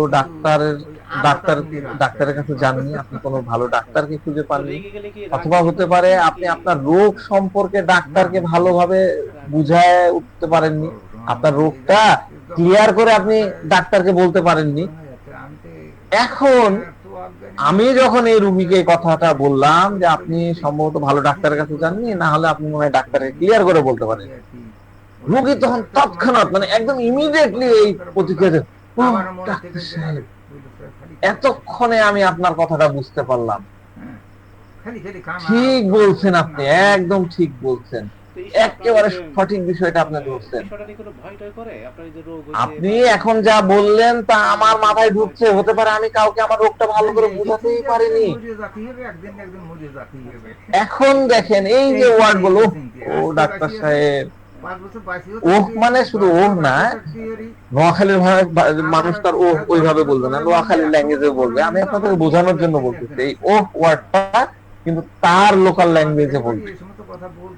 তাহলে এই যে ওই ও ওয়ার্ড এটাই আমরা একদম শুরুতে কিন্তু ধরে ফেলেছি, আর ঠিক এই জায়গাটায় এই পার্সনের আসল মেডিসিনটাই লুকায় আছে। এখন আপনারা যদি নিজেদের মাথায় একটু খাটান তাহলে দেখতে পাবেন এই যে ওহ ওয়ার্ডটা আমরা আমাদের জীবনে রোগীর মুখে কতবার শুনেছি, আপনি হাজার হাজার রোগী দেখেছেন, কতজনের কাছ থেকে ঠিক এই ওয়ার্ডটাই আপনি শুনেছেন। শুনেছেন এরকম? হেদায়েত খেয়াল দিতে করে পারে। দেখবেন, মানে আজকে হেদায়েত চিন্তা পায়। করবেন, ডেফিনেটলি আপনি শুনেছেন, কিন্তু এতদিন আপনি জানতেন না, এই কারণে এই ও ওয়ার্ডটা আপনি গুরুত্ব দেননি। তার মানে কেন তিনি শিখাই গেছে, আপনি কেন পড়েছেন, কিন্তু ও ওয়ার্ডটার দিকে দেখেননি। তো বিষয়টা দেখতে খুব ছোট হলেও এটা কিন্তু ভীষণ একটা ইম্পর্টেন্ট জিনিস।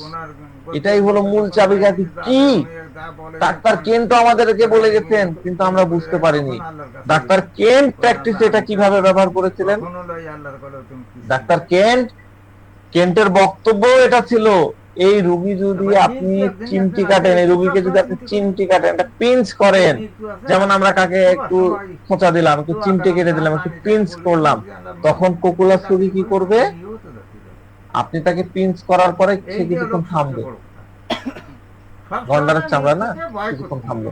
উফ উফ, ইস, ইস, ইস, ইস। এই এটা কি করলেন, এই এটা তুমি কি করলা, আমার কেন চিমটি কাটলা? অর্থাৎ তার এই যে রিয়াকশন একটু দেরিতে আসলো, লেটে আসলো, এটাই হলো কোকুলাসের অন্যতম পরিচয়। তাই আমি আপনাদের একদম মিনিমাম একটা জিনিস শিখিয়ে দিলাম, যে আপনার প্র্যাকটিসে এই শব্দটা যাতে আপনি আপনার প্র্যাকটিস আপনার রোগীর মুখ থেকে শোনেন, এই শব্দটা শোনার, এই ওয়ার্ডটা শোনার অভ্যাসটা আপনি তৈরি করেন। এমন কোন রোগ নাই। আজকে তো খেলা আছে, আমরা একটু শর্ট করব, আর একটু আলোচনা করে শেষ করবো। মানে এখনো কোনো ই হয়নি, কিন্তু এই যে হলো বড় তো ডক্টর কেন এই যে বাক্যটা বলে গেলেন আগের স্লাইডে, যেটা বললাম, একটা সমস্যা বুঝছি, বা এই ফ্রেজ বা এই যে ও, এই বিষয়টার সাথে যুক্ত করে আমরা এই বিষয়টাকে আমরা রুব্রিক্সে কনভার্ট করতে যাচ্ছি, রুব্রিক্সের সাথে সম্পৃক্ত করতে যাচ্ছি। এই দেখেন, আমরা রুব্রিক্স দিয়ে দিয়েছি, কি দিয়েছি? আমরা দিয়েছি dullness, understand, does not, question address to her, only after repetition. এই মুহূর্তে আপনার কোন জায়গায় সিনথেসিস রেপার্টরিতে এটা আছে। আর কেন্টের রেপার্টরিতে কি লেখা আছে? কেন্টের রেপার্টরিতে লেখা আছে, খুব সুন্দর করে লেখা আছে, dullness understands question only after repetition, understand questions only after repetition। কিন্তু এই যে রিপিটেশন, হ্যাঁ, রিপিটেশন শব্দটি কিন্তু কি, শব্দটি হচ্ছে রিপিটেটিং কিন্তু না, এটা রিপিটেশন। এখানে কি হয়, আপনি অনেক স্যারের কাছে শুনবেন, ইউটিউবেও ভিডিও আছে, বিভিন্ন জায়গায় আমরা যাই, দৌড়ে বেড়াই, হ্যাঁ। তো এই যে এইখানে কিন্তু শব্দগত বিষয় কিন্তু থাকেই, হ্যাঁ, শব্দগত অর্থের বিষয় আছে। আমি যাক আর ওইদিকে যাচ্ছেন, সময়ের ইয়েটা আছে, আলোচনা পরে করি। তো আমরা কিন্তু একটা বিষয়, রেপার্টরি বোঝাটাও কিন্তু একটা আর্ট, একটা দারুণ কলা, এটা কিন্তু সহজ কাজ না, এটা শিখতে হয়। আমরা এখানে ম্যাক্সিমামই রেপার্টরি শেখার গ্রামার ছাড়াই কিন্তু রেপার্টরি শিখে গেছি, কারণ আমরা তো ক্লাস করিনি। আমাদের বিএইচএমএস যারা আছেন তারা হয়তো ক্লাস করেছেন, কিন্তু আমার ডিএইচএমএস টা ম্যাক্সিমাম এই ক্লাসগুলোকে ফাঁকি দিয়ে এই কি হবে, একটু শিখাই যায়, ডিকশনারি দেখলাম, বিষয়টা কিন্তু এরকম না। তো এই জায়গায় কি আছে দেখেন, আমরা রেপার্টরির এই রুব্রিক্সটা বোঝার জায়গায় চলে আসি সরাসরি। এখানে কি আছে? আন্ডারস্ট্যান্ড কোশ্চেন, কোশ্চেনের পরে একটা এস দেওয়া আছে, দেখতে পাচ্ছেন? এই দেখেন, কোশ্চেনের পরে এই যে আন্ডারস্ট্যান্ড কোশ্চেন, এই যে দেখেন এখানে এস দেওয়া আছে, দেখতে পাচ্ছেন? এস, কোশ্চেনস, কোশ্চেন না কিন্তু, এর মানে কিন্তু একটা প্রশ্ন, কোশ্চেন মানে একটা প্রশ্ন, আর কোশ্চেন অনেকগুলো, বিষয়টা মাথায় রাখতে হবে। আর কি বলছে? ডালনেস আন্ডারস্ট্যান্ড কোশ্চেন, এর অর্থ হল, এর অর্থ এই নয় যে আপনি রুগীকে একটা প্রশ্ন করলেন বা কোনো একটা বিষয় জিজ্ঞাসা করলেন আর সে দেরিতে বুঝতে পারছে, বরং সব কোশ্চেন, এখানে কি লেখা? All question. সে বলে যে কেউ আমাকে কোনো প্রশ্ন জিজ্ঞাসা করুক, যে কোনো প্রশ্ন জিজ্ঞাসা করুক না কেন, যে কোনো সময় জিজ্ঞাসা করুক না কেন, যতক্ষণ না সে কথাটা রিপিট হচ্ছে বা বারবার তার সামনে আসছে, ততক্ষণ তার মাথায় ঢোকে না। তাহলে হয় কি যে এখন সামাজিক এখানে যে যোগাযোগের রিপিট নাই, বেশিরভাগই কিন্তু বা দেখবেন বারবার বলা, মূলত ব্যাপারগুলোই বেশি এটি priority। আসলে ন্যায় কে অন্যায়ের করছে? গুরুত্ব এই কিন্তু কম থাকে। রিপিটিং শব্দটা আসলে কোত্থেকে আসছে? তারপরে আমাকে দলের ধরুন, এই যে ব্যাপারগুলো একদম বাড়ির নীতি নৈতিকতা বোধ কম থাকে প্রত্যেক লোক কি, মানে আমাদের ফ্যামিলির মেম্বার, তার ফ্যামিলি মেম্বার কি বারবার কথাটি বলছে, রিপিট করছে, নাকি তার আশেপাশের মানুষ কি বারবার রিপিট করছে? না, এই রিপিটিং বা বারবার বলার প্রক্রিয়াটা কিন্তু তার নিজের মনের ভেতরেই চলছে, অন্যরা করছে তা না, তার মনের মধ্যে চলছে। কিরকম আমি বুঝাচ্ছি, খুব ঠান্ডা মাথায় বুঝেন। রুগী মনের ভেতরে একটা ক্যাসেটের মতন একটা জিনিস, ক্যাসেট, আপনারা এখন যারা ইয়াং তারা হয়তো ক্যাসেট প্লেয়ার দেখতেন কিনা আমি জানি না, জানার কথা। তো ক্যাসেটে আমাদের সময় একটা ইয়ে ছিল, রিপিটিং হতো, বারবার বারবার বারবার প্লেব্যাক হতে থাকতো। হ্যাঁ, যে কোনো মানে একটা অংশ, একটা গান বারবার রিপিট হচ্ছে, বারবার বারবার বারবার প্লেব্যাক হতো, প্লেব্যাক বলা হয়। হ্যাঁ, তো ওই রকম। তো তার মনের মধ্যে কোনো জিনিস ঠক ঠক ঠক ঠক করে বারবার মনে করাই দিচ্ছে, রিমাইন্ড করে দিচ্ছে। যেমন এই ব্যক্তি, একটা ব্যক্তির সকাল 7টায় যেতে হবে, তাকে সকাল 7টায় উঠতে হবে, তাকে সকাল 7টায় উঠতে হবে, সকাল 7টায় উঠতে হবে। ভালো করে বিষয়টা বুঝেন, কয়বার বললাম সকাল 7টা, এই বিষয়টা সে নিজে খুব ভালো করে জানে, কিন্তু তার মাথা বা মগজে জট করে একদম হিট করে না যে তাকে সকাল, মানে ধরেন যে সকাল 7টায় উঠতে হবে বারবার বলছে, কিন্তু তার মাথায় কাজ করছে না, মাথা একদম ফট করে হিট করছে না যে তাকে সকাল 7টায় উঠতে হবে। তাহলে তার এই চিন্তাটি তার ঠিক কটার সময় হিট করবে? যে আমাকে সকাল 7টায় উঠার বিষয়, এটা তার অসুখ থাকা সত্ত্বেও, ধরেন 1 মাস ধরে ভালো করে সে জানে যে প্রতিদিন সকাল 7টায় ঘুম থেকে তাকে উঠতে হয়, কিন্তু এখন তার রোগ হয়েছে, অসুখ হয়েছে, তার কারণে তার নিজের মাথায় একটা অ্যালার্ম সেট করে রাখতে হয় যে সকাল 7টায় উঠতে হবে। আগে তো সে তার নিজে থেকে মুখে বলতো না যে সে সকাল 7টায় উঠতে হবে। এখন যেহেতু অসুখ হয়েছে, এখন সে বারবার রিমাইন্ডার দেয় যে আমাকে সকাল 7টায় উঠতে হবে, আমাকে সকাল 7টার সময় উঠতে হবে, আমাকে সকাল 7টার সময় উঠতে হবে, আমাকে সকাল 7টায় উঠতে হবে। কিন্তু কি হয়, তার মস্তিষ্ক ডাল হওয়ার কারণে, তার মাথা, মস্তিষ্কের যে প্রসেসিং বিষয় আছে সেটা মন্থর হওয়ার কারণে মস্তিষ্কের এই নির্দেশনা বা ইনস্ট্রাকশনটা ঠিক মতো ফলো করতে পারে না। এই ডালনেসের কারণে সে ঘুমাতে যাওয়ার আগে নিজেকে রিমাইন্ডার দেয়, তাগাদা দিচ্ছিল যে আগামীকাল সকালে কিন্তু তুমি 7টার সময় বাড়ি থেকে বের হতে হবে, আগামীকাল সকালে কিন্তু তোমাকে 7টার সময় বাড়ি থেকে বের হতে হবে। হ্যাঁ, তো তার শোয়ার আগে রিমাইন্ডার আসে 7টার সময় বাড়ি থেকে ইয়ে হতে হবে, কিন্তু ডালনেসের কারণে মাথায় আসে যে সকাল 7টার আগে থেকে বাসায় বের হতে হবে, কিন্তু এই ইনফরমেশন সে নিজের ভিতরে, নিজের মস্তিষ্কের ভিতরে কোনো জায়গায় স্টোর করে রাখতে পারে না, স্টোর করে রাখতে পারে না। এবং এই কারণে তার নিজের ক্ষমতায় সে সকাল থেকে, সকালে যে উঠতে হবে 7টায় যদি যেতে হয় তাহলে তাকে ডেফিনেটলি 6টার সময় উঠতে হবে বা 6:30 সময় উঠতে হবে। তো এই টাইপের রুগী এসে বলে যে ডাক্তার সাহেব, আমি নিজেকে 10 বার এই কথাটি বলি যে সকালবেলা আমাকে বেরোতে হবে, কাল আমার বন্ধু আমেরিকা থেকে আসছে, তার সাথে আমাকে দেখা করতে হবে, কালকে আমাকে যেতে হবে, এটা আমি বারবার মাথায় বলতে থাকি, কিন্তু আমি জানি না যে কি হয়, সকালে যখন আমি ঘুম থেকে উঠি তখন কি যেন হয়ে যায়। একে কিন্তু আমরা ফরগেটফুলনেস বা ভুলে যাওয়ার রোগ বললে হবে না, ডিমেনশিয়া বললে কিন্তু হবে না। সবার আগে মনে রাখবেন, ডালনেস মানে কিন্তু ভুলে যাওয়া না, ডালনেস মানে কিন্তু ডিকশনারিতে যাই থাক, কিন্তু আমরা প্র্যাকটিক্যালি ডালনেসের মানে কিন্তু কখনোই ভুলে যাওয়া বা ফরগেটফুলনেস কিন্তু আমরা বলবো না। এটা এমন নয় যে সে কোনো জিনিস ভুলে যাওয়ার রোগ আছে, ডিমেনশিয়া হয়ে গেছে, তার মেমোরি উইকনেস, স্মৃতির দুর্বলতা হয়েছে, এরকম কিন্তু না। ডালনেস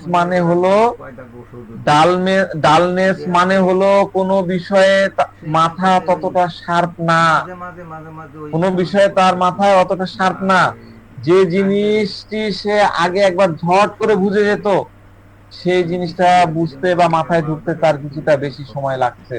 কিন্তু জানজারে বিসিতে নরম তাই তার হঠাৎ করে মনে পড়ে যায়, যেমন আমি আবার ওই ওফ ওয়ার্ডে ফিরে যাই, আগের স্লাইডের ওফ ওয়ার্ডে। আমি আপনাদেরকে এই ওফ ওয়ার্ডটা কিছুতেই ভুলতে দেব না। রোগের কথা বলবো, এই যে ওফ শব্দটা, এই তো সবকিছু। এটা আমি আপনাদেরকে ভুলতেই দিব না, আপনারা যত চেষ্টা করেন। আমি এতবার আপনাদেরকে এই আলোচনার মধ্যে বলবো। স্যার ডালনেস মানে আরেকবার বলেন স্যার। পরিমাণ মতো কিছু না। ডালনেস, আচ্ছা ডালনেস কি বললাম? ডালনেস মানে কিন্তু একটা কথা প্রশ্ন করি স্যার, বুঝিনি আচ্ছা কমিয়ে গেছে মানে জি বলবো? ওই হ্যাঁ বলেন সময় এমন আছে যে দুইটাই সমান থাকে। বলেন বলেন প্লিজ বলেন, শুনছি। হ্যাঁ, কিন্তু ধরন শক্তিতে কমিয়ে গেছে। আপনার কথা শোনা যাচ্ছে না,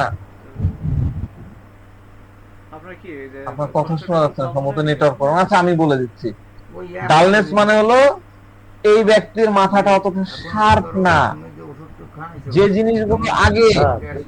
হ্যাঁ বলেন। আমি আমি আলাউদ্দিন সরকার। হ্যাঁ বলেন। খারাপ লাগতেছে যেতে?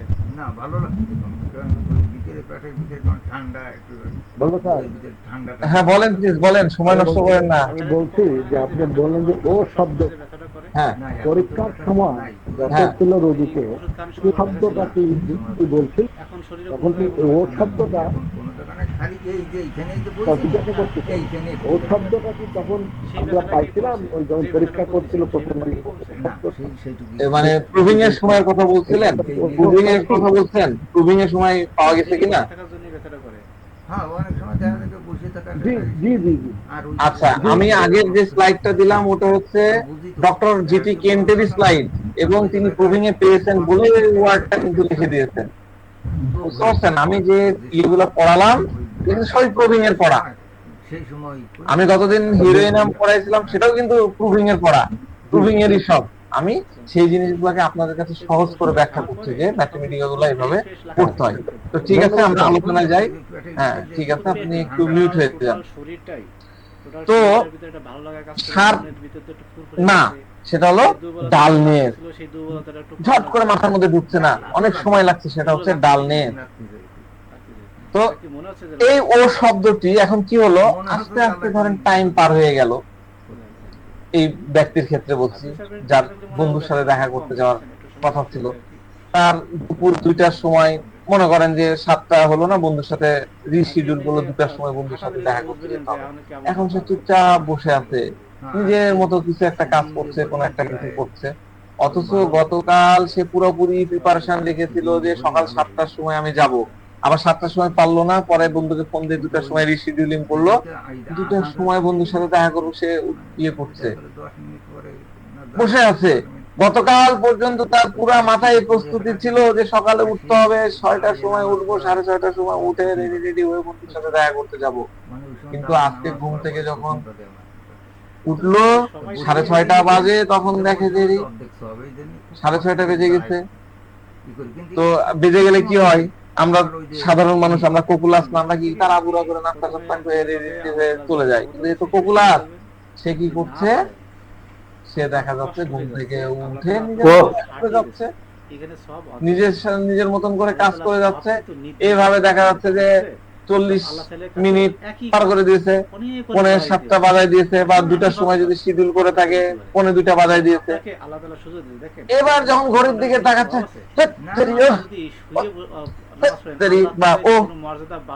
আমি কি করলাম, আমার তো হাই আল্লাহ, আমার তো বন্ধুর সাথে কথা বলা ছিল, 10 বছর ধরে তার সাথে দেখা হয়নি, তার সাথে আমি অ্যাপয়েন্টমেন্ট 7টায় ইয়ে করেছিলাম, ওটা মিস করলাম, 2টা বাজে গেছে, অ্যাপয়েন্টমেন্টটা মিস করে ফেলাম, আল্লাহ আর তো 10 মিনিট।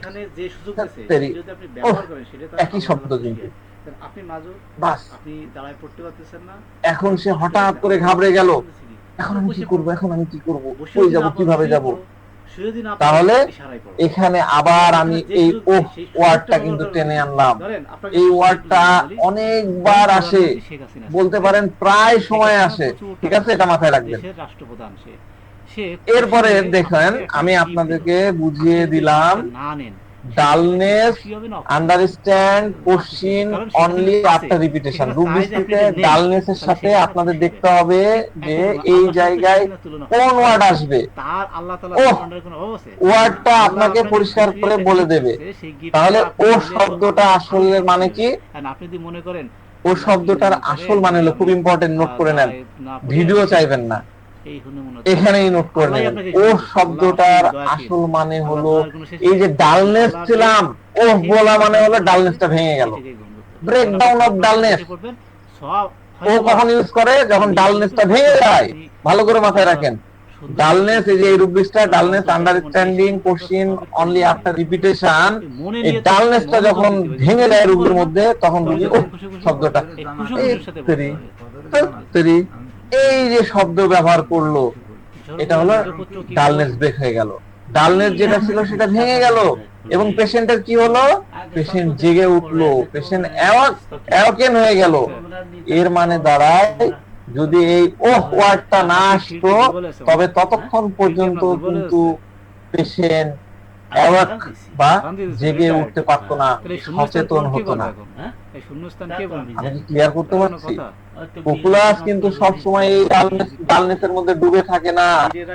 এই যে ওহ শব্দটা উচ্চারণ করলো, তেরি, ওহ তেরি, হায় আল্লাহ, ওহ, এই শব্দের কারণে হঠাৎ করে তার অ্যাওয়েক হয়ে যায়। তাই যখন তার মাথায় ঝট করে স্ট্রাইক করে, ওহ আমাকে যেতে হবে। আপনারা নিজেরাই দেখেন, এই ওয়ার্ডটা আপনার নিজের জীবনে আপনি কতবার বলেছেন? আমার তো মনে হয় কেউ না কেউ আপনাদের মধ্যে প্রায়ই এই কথা বলে থাকেন। ধরেন ওয়াইফ বলল, তুমি আজকে বাজারে গিয়েছিলে, তোমাকে যে বাজার করতে বলেছে, বাজারে গিয়েছিলে? হ্যাঁ গিয়েছিলাম। আমার ক্ষেত্রে তো হয়, আমাকে কিন্তু চেম্বার শেষে বাজারে যেতে হয়, 2টার পরে 2:30টার দিকে বাজারে যাই। তো তুমি বাজারে গিয়েছিলে? হ্যাঁ। তোমাকে যে আলু নিয়ে আসতে বললাম, নিয়ে আসুনি যে? তোমাকে আলু নিয়ে আসতে বলেছিলাম যে?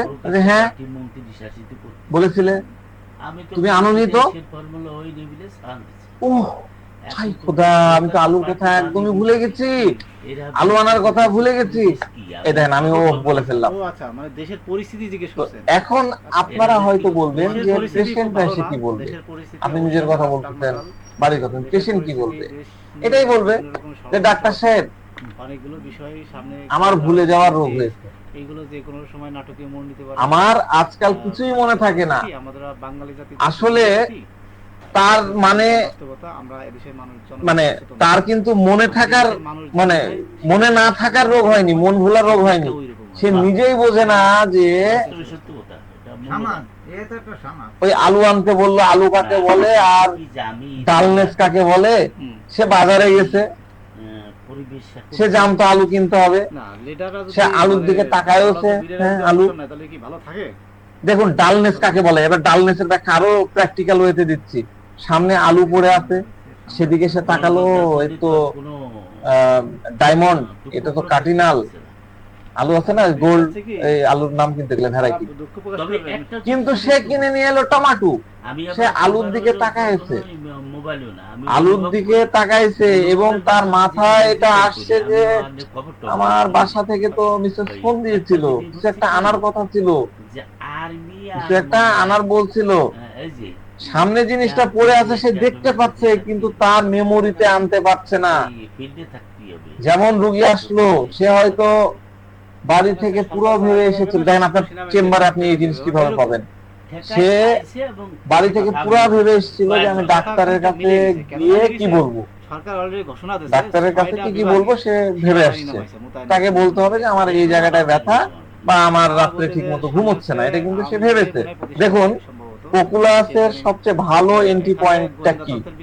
পপুলাস আপনার কাছে আসছে কারণ তার রাত্রে ঘুম হয় না, পপুলাস এসছে কারণ তার ঠিক মতো খিদা পায় না, পপুলাস আসছে কারণ তার শরীরে ভীষণ অলসতা কাজ করছে, কিংবা পপুলাস আসছে তার দুই হাতে খুব ব্যথা।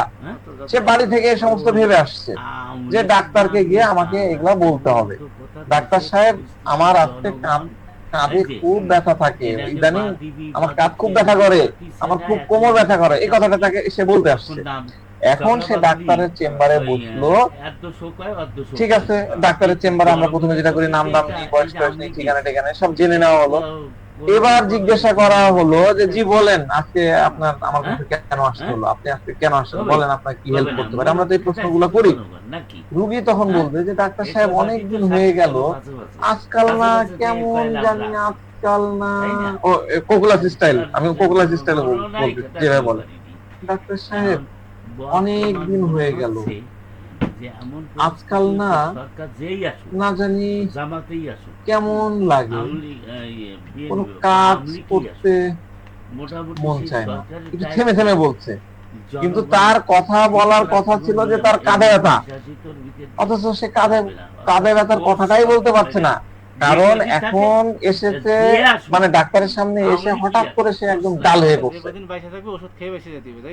যেমন আপনাদের উপরে, আপনার চোখের উপরে ধরেন যে আপনার ছবি তোলা হতো, আগে কি করা হতো, আমরা স্টুডিওতে ছবি তুলতে গেলে কি করতো, ওই স্পট লাইট কিন্তু ব্যবহার করতো, তাই না? স্পট লাইট দিত, তো লাইট যখন ফেলতো তখন কি হতো, তীব্র আলোতে হঠাৎ করে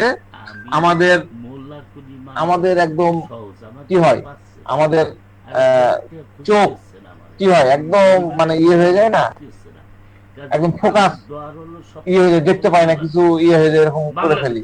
তো কোকুলাস রোগীও যখন ডাক্তারের সামনে আসে, তার ফোকাস, তাকে যখন ফোকাস করা হয়, ঠিক তাৎক্ষণিক রিয়াকশনটা ওরকমই হয়। আপনাদের যাদের স্টুডিওতে ছবি তোলার অভিজ্ঞতা আছে, সেম ওই জিনিস হয়, তাৎক্ষণিক রিয়াকশন, সে বুঝতেই পারে না সে আসলে কি কথা বলার দরকার ছিল আর কি বলবে। সে বলবে যে ডাক্তার সাহেব আমি জানি না আমার আসলে কি কথা বলার ছিল, আমি বাড়ি থেকে কি যেন ভেবে এসেছিলাম, এটা কিছু একটা তো বলতে হবে, আমি তো এইরকম ক্ষেত্রে আমরা কি করি, তাকে কিছু গাইডেন্স দিই, আপনিও কিছু গাইডেন্স, আচ্ছা ঠিক আছে আপনার কি ধরনের কষ্ট হচ্ছে, কি হচ্ছে, এভাবে আপনি কেস বলা শুরু করে দিলেন। কোকুলাস রোগী এবার কেস বলা শুরু করবে, যে সে যেসব রোগের কথা একটা একটা করে বলবে, আপনি খাতায় লিখছেন। একদম শেষে আপনি যখন জিজ্ঞাসা করবেন, তার পেটের ধরেন যে তার কনস্টিপেশনের কথা হলো, খাবার রুচি হ্যান ত্যান যা যা আপনারা জিজ্ঞাসা করেন সেটা হবে। একদম শেষে আপনি জিজ্ঞাসা করলেন, আচ্ছা আপনার ঘুম কেমন হয়। এই সময় রোগী বললেন, ডাক্তার সাহেব আমি তো মূলত এই ঘুমের সমস্যার জন্য আপনার কাছে আসছিলাম, আসল কথাটাই তো আপনাকে বলতে ভুলে গেছি, বুঝলেন ডালনেসটা কিভাবে তার ভেঙে গেল।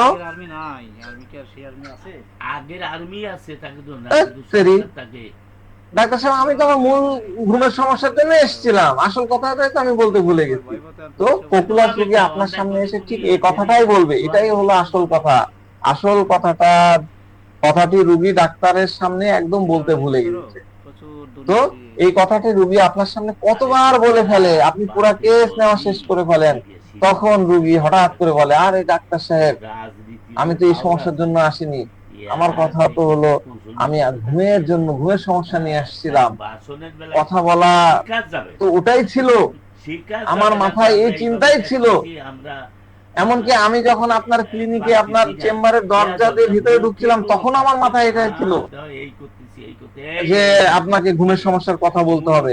এখন আপনি নিজে থেকে যখন জিজ্ঞাসা, আমি তারপরে কথা বলা শুরু করলাম তো ভুলে গেছি, এখন আপনি যখন নিজে থেকে জিজ্ঞাসা করলেন, তখন আমার এই কথাটা মনে পড়ে গেল। এবার বলেন এইভাবে আপনাদেরকে ডালনেসের বিষয় কয়জন ওস্তাদ আপনাদেরকে শেখাইছে? আমি যে আপনাদেরকে যেভাবে শেখালাম, আজকে আমি যে শেখালাম আপনাদেরকে, এটা কয়জন শেখে? আপনাদেরকে সবসময় মনে রাখতে হবে, ডালনেস মানে কিন্তু ভুলে যাওয়া না, ফরগেটফুলনেস না, মেমোরি লস না, এটি বরং এরকম একটা অবস্থা যেখানে মাইন্ড বা মগজ মানে কি বলে, এরকম অবস্থা যে মগজ ঘুমায় নাই, মগজ কিন্তু স্লিপিং না, কোনো জড়তা বা স্টুপিফিকেশনও না, বরং এটা, বা আপনি যদি আনকনসাসনেস বলেন ওরকমও না। ডালনেস হলো এমন একটা অবস্থা যেখানে আপনি তৎক্ষণাৎ বা ঝট করে কোনো প্রতিক্রিয়া বা রেসপন্স দিতে পারছেন না, বাস এতটুকুই। ঠিক আছে, আজকে এই পর্যন্তই রাখছি। আর্জেন্টিনার খেলা দেখবেন, নেক্সট ক্লাসগুলো মিস করবেন না। অনেকজন থাকলে আমাদের ক্লাস নিতে ভালো লাগে, স্পিডটা ভালো পাই। ঠিক আছে। তো সবাই শেষ পর্যন্ত উপস্থিত থাকবেন, প্রত্যেকটা ক্লাস করবেন। ভালো থাকেন, সুস্থ থাকেন। এই দুর্নীতি আল্লাহ যদি হাফেজ। না ঠেকাতে পারে দেশের অর্থনীতি আরো দুর্বল হবে। কিভাবে ঠেকাবে? আসসালামু আলাইকুম। প্রতিদিন এই যারাই আসতেছে না কেন, এই যে আমলি কিন্তু হচ্ছে বিএমপি দাদা 2 দিন পরে সোমবার এটা দুর্নাম কত আরে আমলিক যেটুক করে আমার গেছে চেম্বারে গেছে বসা। বিএনপি এক করতে হবে না, পারবে না, আবার বিএনপি যেটুক করে যাবে এরপরে যে আসবে সে সেটুক করবে করতে হবে না। করমে নেই ধ্বংস। কি একটা লিংক দিস তো যেটা দেখা যায়। বুঝছিস?